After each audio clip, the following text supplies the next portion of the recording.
Lila, lila, lila, lila, lila, lila, oh hey, hey, lila, lila, lila, lila, lila, lila, oh hey, lila, lila, life is just a play, ha ha ha ha ha ha ha ha, lila, lila.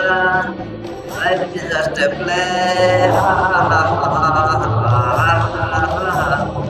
Lila, lila, lila, lila, lila, lila, oh hey. Lila, lila, lila, lila, lila, lila, oh hey. Lila, lila, life is just a play. Lila, lila, life. Just a play.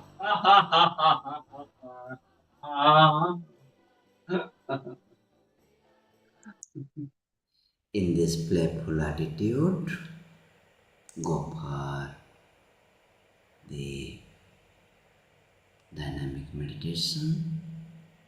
Prepare yourself.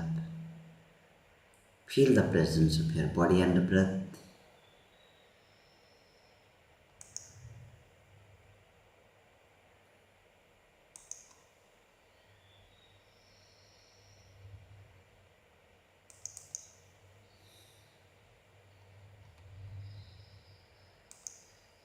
Now be ready for the meditation. Bring your total energy to it. Don't be afraid of madness. And don't be afraid of becoming children again.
Keep your whole body loose, flexible, just like a playful child, joyful way.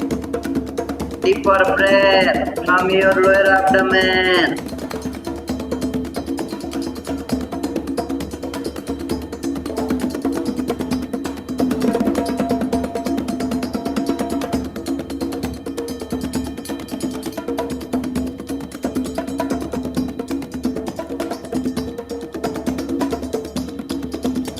जोर से, bring your total energy to it. Fast and deep breathing. Fast and deep breathing.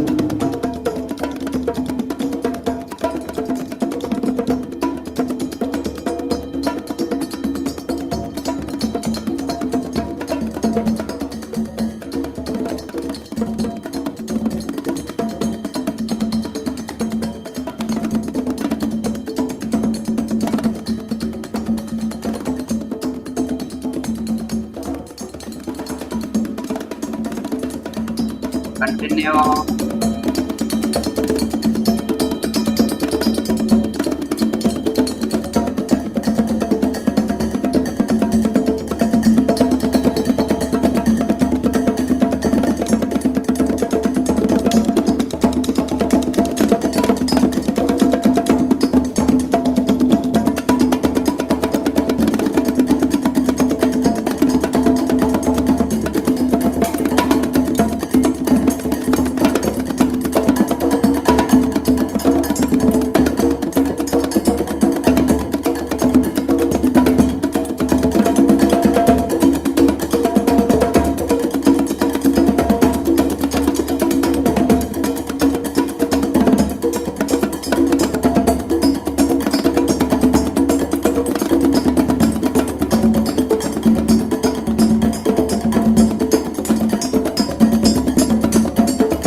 total energy to it.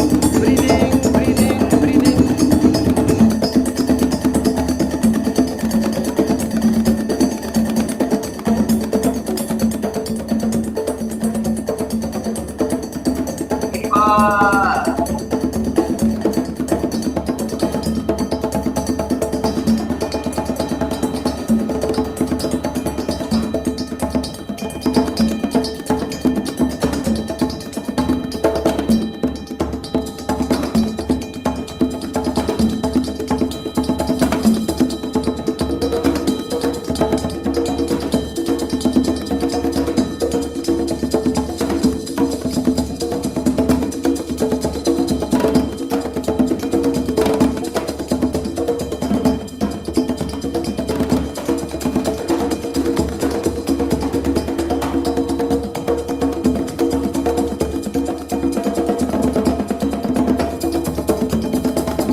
ध्यान मनोहर आनंद ऋषि प्रेम समता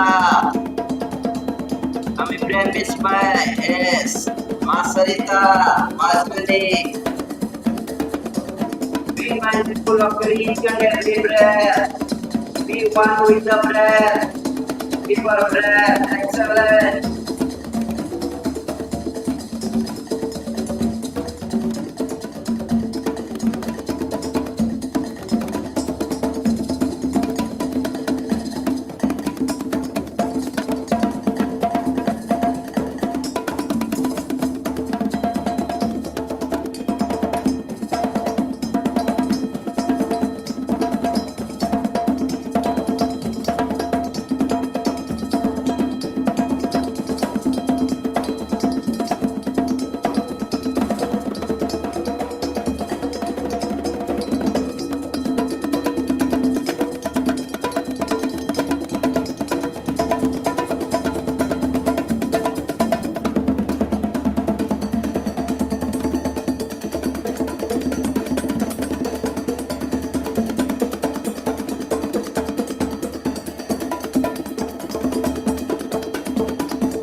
Freak out, throw all your emotions and move backwards to your childhood.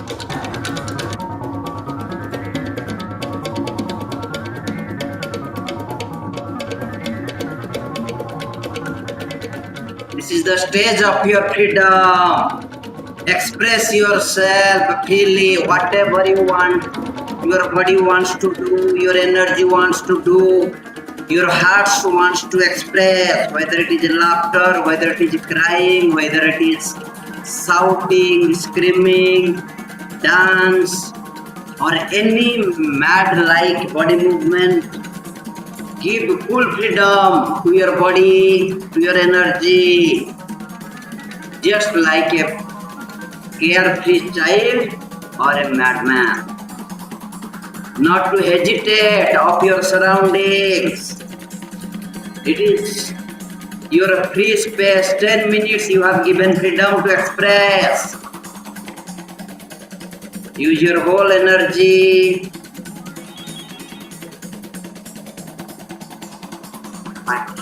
Yog Tara.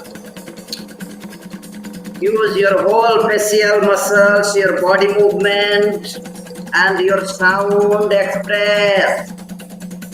Let your body express, let your face express, let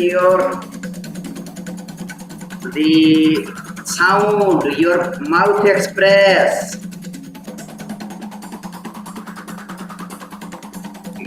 Quay qua không quay kẹo qua kẹo qua cái nó về thì chúng có bay ta dưới ta qua em bây cái chúng bị đại tụi bị đại tụi bây cái chú qua cái chú qua cái chú qua cái chú qua cái chú qua cái chú đi đâu tụi bây chú qua cái chú bây chú qua cái chú bị là cái chú bây chú qua cái chú qua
Excellent. Dhan Manohar. Anand Rishi. Excellent, Prem Samata. Yes, keep your whole body rubber like. Yes, completely raising the arm. Very good.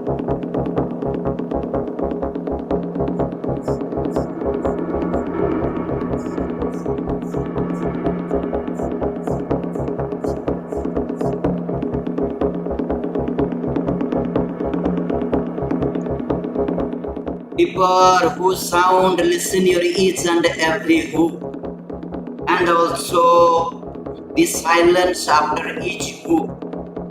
Connect deeply with your whose sound towards your lower abdomen. Very good.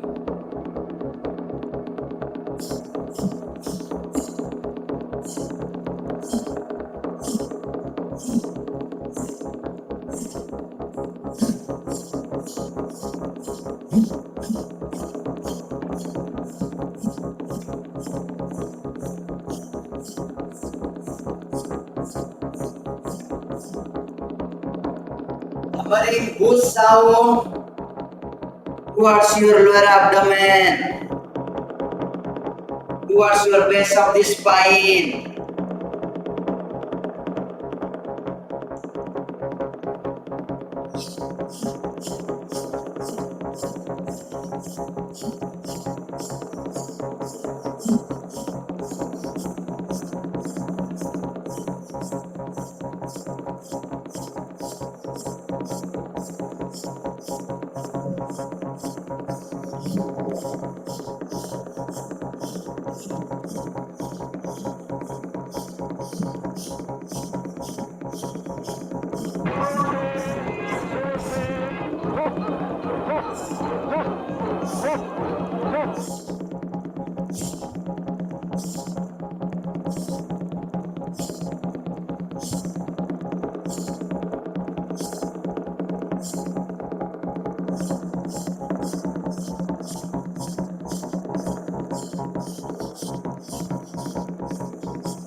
Continue not to listen your body, small pain of the body. Manohar, continue last few moments. Deeper who sound.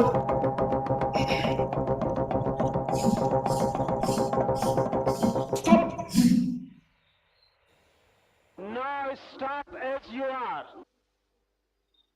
Stop completely as if you are frozen, dead.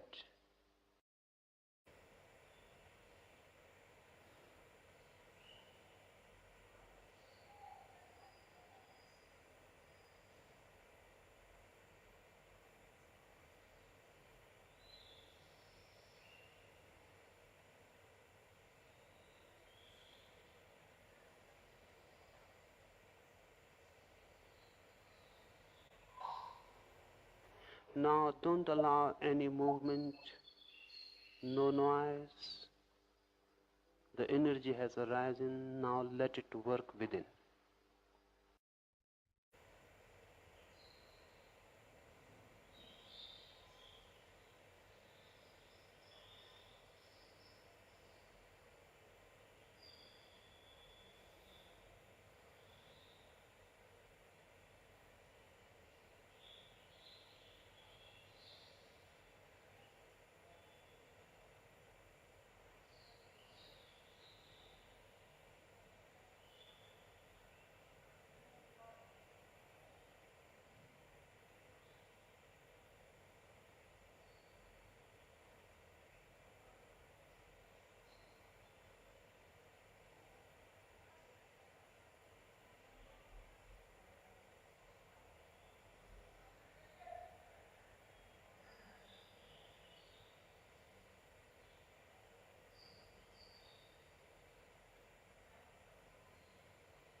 The heart is filled with unknown silence. The heart is filled with an unknown bliss. Feel it. Feel it deeply.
The misery has disappeared. You are filled with divine bliss. And only in this moment of bliss you can meet the divine. This is the moment the divine is present here and now, without and within. Take a jump, explode into it.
Slowly sit down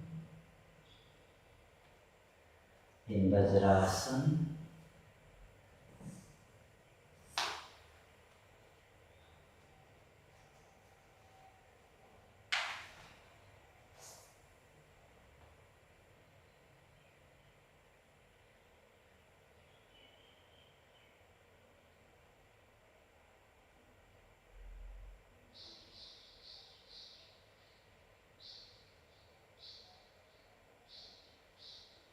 Slowly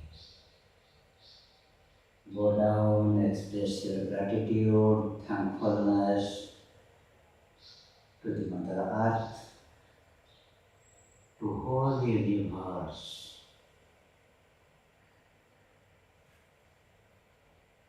Surrender, let go.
Slowly come back.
When you read a logical treatise, you read with different minds. If you read poetry, you need a totally different approach. In logic, there is a clear-cut process. The process of syllogism. You know this is so, therefore this is bound to be so. There is a therefore. In poetry there is no therefore. Poetry takes quantum leaps.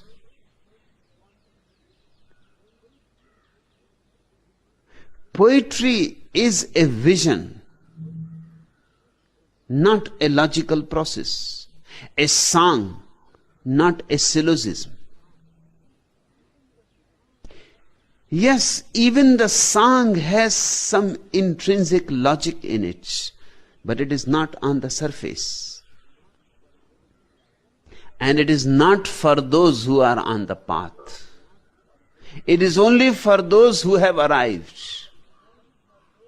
Once you have arrived, you will see the whole logicalness of each step that you had taken, but not before it. You will see why you had to jump, why you had to take a certain step. When you were taking that step, nothing was clear. Nothing was absolutely certain or guaranteed. You were taking that step according to your feeling, not according to your thinking. But later on, recapitulating, looking back, now thinking can be revived. Now you can search the undercurrents of logic. Those who have arrived are very logical. But those who are on the path, if they try to be logical, they will never arrive. This is one of the paradoxes to be understood. Hence the statements of a Buddha, Tilopa, Sarha, Atisa, are really very logical, but only for those who have arrived. The logic can be felt only backwards. But when you are progressing towards the goal, the ultimate, everything is vague, hidden behind a cloud. It is like the early morning mist. In the afternoon, in the full noontide, the mist would have disappeared. But that full noontide has yet to happen. So think, meditate, feel these instructions, but don't take them in dead seriousness. There are bound to be few differences. Few things are going to happen on your way which did not happen on Atisa's way. Few things are going to happen on your way which have not happened on my way. There are as many ways in the world as there are people. Nobody can stand in your place. Even those who are standing very close to you are not standing exactly in the same place. Your angle of vision is bound to be a little bit different from the angle of vision of somebody who is standing just by your side holding your hand. No two persons can see the world in the exact same way. It is impossible. And everybody has to move from his place, his space, Now, Atisa existed 1000 years before. He must have seen a totally different world. He must have walked through a totally different world, with a different kind of language, with a different kind of understanding that was prevalent,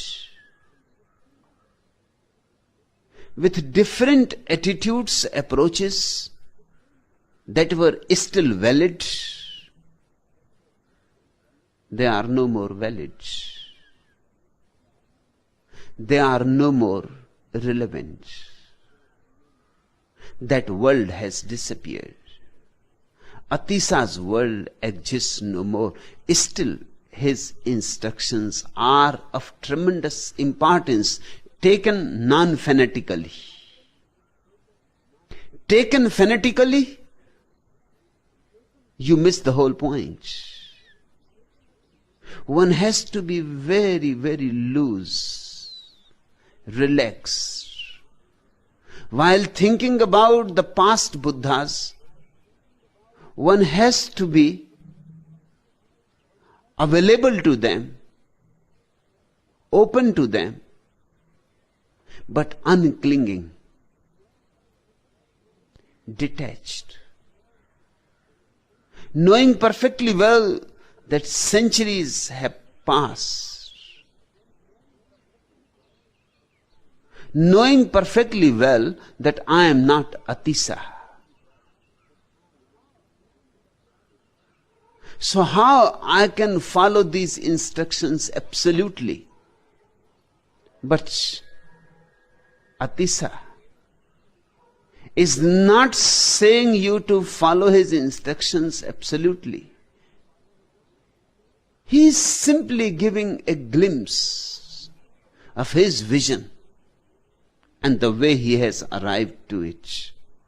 He is simply sharing his poetry with you, his compassion with you. Remember it, otherwise it is very easy for people to become fanatics. Why millions of people become fanatics in the world? For the simple reason, by becoming a fanatic, you avoid all experimenting. By becoming a fanatic, you escape from thinking on your own, feeling on your own. By becoming a fanatic, you throw all responsibility on somebody else's shoulders. Jesus, Buddha, Krishna, Atisa. Remember, your responsibility is such it cannot be given to anybody else. It cannot be thrown on somebody else. Your responsibility is absolutely yours. You will have to think, you will have to feel, you will have to meditate, you will have to walk. And let me remind you again, you may come across scenes which Atisa has never come. If you go to the Himalayas and you want to climb to the Everest, there are many ways to climb, many sides. From one side, you may come across beautiful valleys and rivers and trees. From the other side, you may not come across any river. You may not come across trees at all. You may come across only rocks and rocks. From the third side, you may come across glaciers, virgin snow that has never melted. And you all will reach to the top. Those who have reached to the top will always be considerate, liberal. They cannot be stubborn. They cannot say this is the only path. Because they can see there are many paths from the top. They can see many pilgrims arriving, reaching from different routes, and each route has its own world. Atisa has followed a certain route. But he was very fortunate to have 3 enlightened masters. He has reached to the Everest at least from 3 routes. His vision is very comprehensive. His vision is wide. It is not narrow. Jesus says, my path is narrow but straight. He had followed only one master. Naturally, his path is very narrow and straight. It is not the case with Atisa. His path is very zigzag and very wide. It contains many paths in it. It is a great synthesis. The first sutra begins the development of taking with yourself. Let me remind you, in the last sutra, Atisa was saying that when you take the breath in, let it become your meditation that all the suffering of all the beings in the world is riding on that incoming breath and reaching to your heart. Absorb all that suffering, pain, misery in your heart and see a miracle happen. Whenever you absorb somebody else's misery, pain, suffering, the moment you absorb it, it is transformed. The natural tendency is to avoid.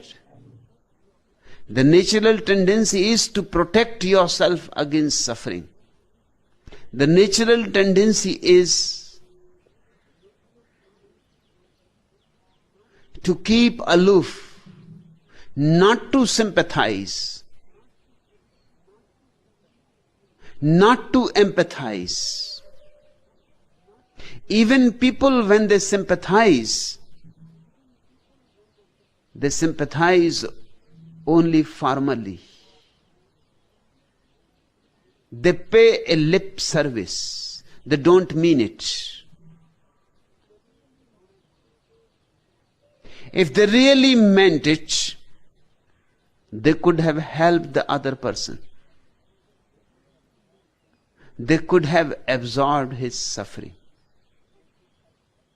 They could have drunk his suffering. And it happens few times. And you know, there are people, if you meet them, you feel a unburdening. When they are gone, you feel light. You feel flowing. You feel more vibrant, more alive, as if they have taken a great burden off your head, off your chest, as if they have poured some nectar in your being. You feel a dance left within your heart when they leave. You wait again and again for them to come to you. You seek their company. You enjoy because you are nourished by their presence. The opposite kind of people are also there. If they meet you,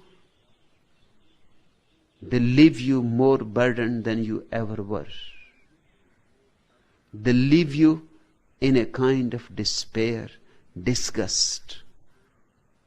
You feel you have been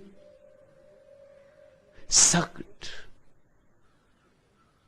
Your energy is lower. They have taken something from your energy and they have not given anything to you. This is an ordinary experience. If people avoid you, remember, they are not responsible. Something in you makes them avoid you. If people don't want to meet you, if they find excuses to escape from you, remember, they are not responsible. You must be doing something negative to their energy. If people seek you, if people become friendly immediately, if people feel a certain affinity, even strangers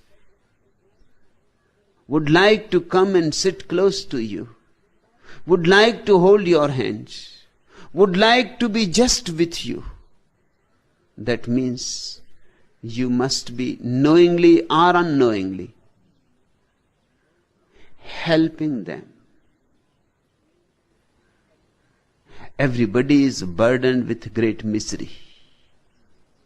Everybody is under great suffering. Everybody's heart is hurting. There is much pain.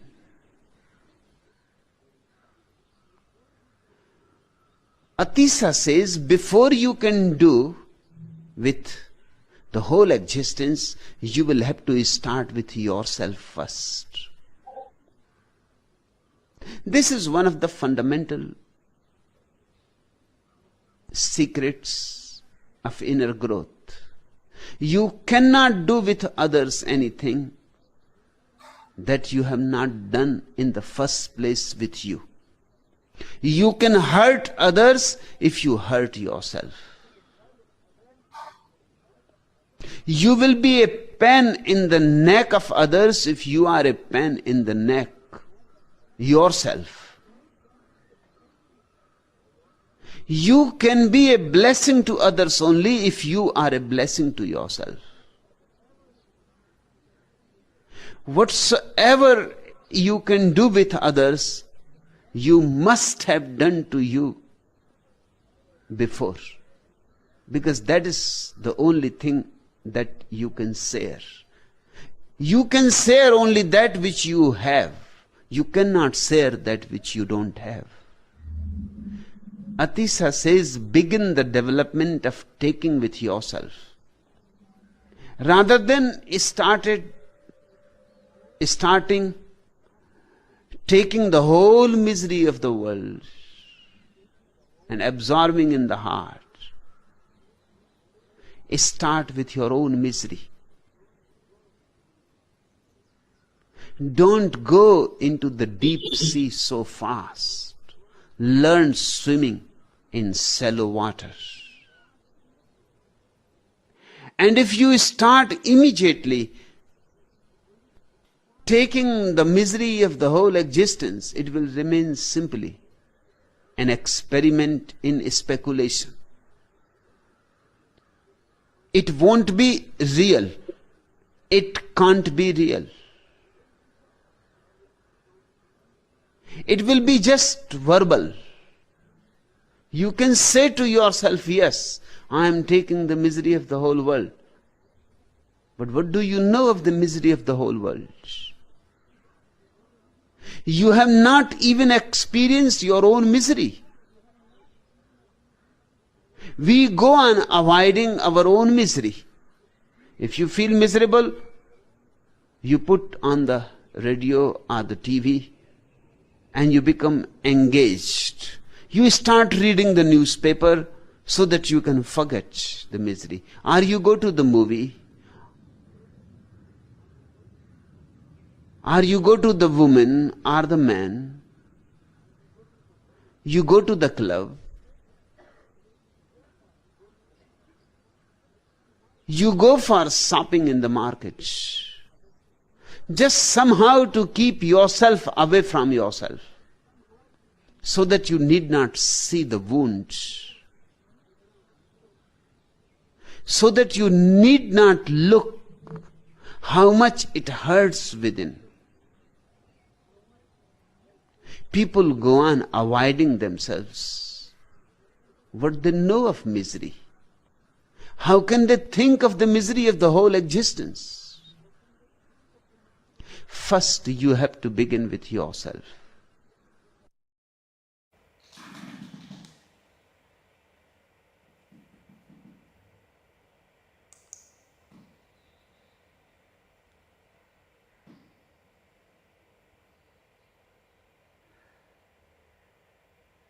Namaste, namaste.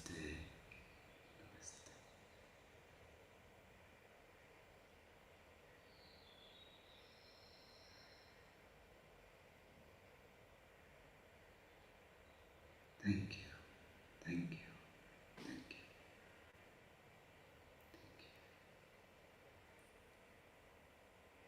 you. Namaste, Manohar, Swami Prem Vishmay, Yoktara, Anandarishi. Hope this discourse give you deep clarity. Unless until we become responsible to ourselves, unless until we face our own problem, solve our own problem, we cannot solve others' problem. Many beautiful insights. I have already shared this discourse. You can listen. Just after meditation, when you listen it has a totally different experience, different way of receiving. Try to understand what is the right time to receive any master's insights or wisdoms. It is not that at any moment you just listen. A little bit, a receptive heart is needed. Thank you. Namaste. Namaste. Thank you everybody for your presence, for your sharing. Namaste. Namaste. Thank you, Mahaswini.